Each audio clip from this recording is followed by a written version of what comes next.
ഇവനാണെങ്കിൽ ഇവൻ്റെ ഗേൾ ഫ്രണ്ടിനെ കാണാൻ വേണ്ടി ഒരു ബ്രിഡ്ജിൻ്റെ അവിടെ വന്ന് നിൽക്കുകയാണ്. പെട്ടെന്ന് ആ ബ്രിഡ്ജിൻ്റെ അടിയിലുള്ള വെള്ളമൊക്കെ കണ്ടിട്ട് അവന് പാനിക് അറ്റാക്ക് പോലെ വരാണ്.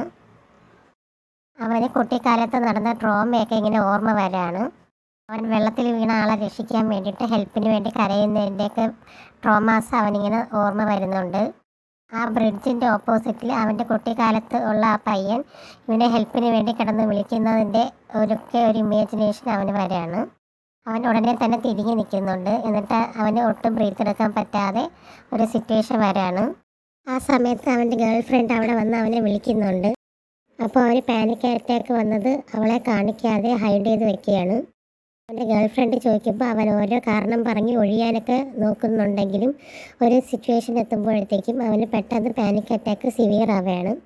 അവൻ ഫ്ലോറിൽ തന്നെ വീഴുന്നുണ്ട്. അപ്പോഴത്തേക്കും അവൻ്റെ ഗേൾ ഫ്രണ്ട് അവൻ്റെ അടുത്തേക്ക് ഓടിയെത്തുന്നുണ്ട്.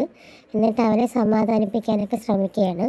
പക്ഷേ അവന് പാനിക് അറ്റാക്ക് സിവിയറായിട്ട് അവൻ ഫെയിൻ്റായിട്ട് വീഴുന്നുണ്ട്. അവൻ ഫെയിൻ്റായിട്ട് അവളുടെ ഷോൾഡറിലോട്ടാണ് വീഴുന്നത്. അവൾ പെട്ടെന്ന് ഷോക്കാവുന്നുണ്ട്.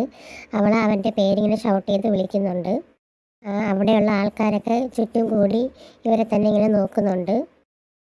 ഈ ഒരു ഫെമിലിയർ ആയിട്ടുള്ള പ്ലേസും ഈ ഒരു സിറ്റുവേഷനൊക്കെ കാരണമാണ് അവന് പാനിക് അറ്റാക്ക് ട്രിഗർ ആയത്. അവളുടെ അടുത്ത് മാക്സിമം അവൻ്റെ പാനിക് അറ്റാക്ക് മറയ്ക്കാനായിട്ട് അവൻ ശ്രമിക്കുന്നുണ്ടെങ്കിലും ഒരു ഘട്ടം എത്തപ്പോൾ അവന് കഴിയാതെ അവളുടെ മുമ്പിൽ അത് ഓപ്പൺ ആവുകയാണ്. അങ്ങനെയാണ് അവൻ അവളുടെ മുമ്പിൽ വെച്ച് തന്നെ ഫെയിൻ്റായിട്ട് വീഴുന്നത്. ഇവൻ ഇങ്ങനെ ഒരു സിറ്റുവേഷനിലൂടെയാണ് കടന്നു പോകുന്നതെന്ന് അവൾ അറിയരുതെന്ന് അവനുണ്ടായിരുന്നു. അടുത്തൊരു വീഡിയോ ആയിട്ട് വീണ്ടും വരുന്നതായിരിക്കും. Thank you.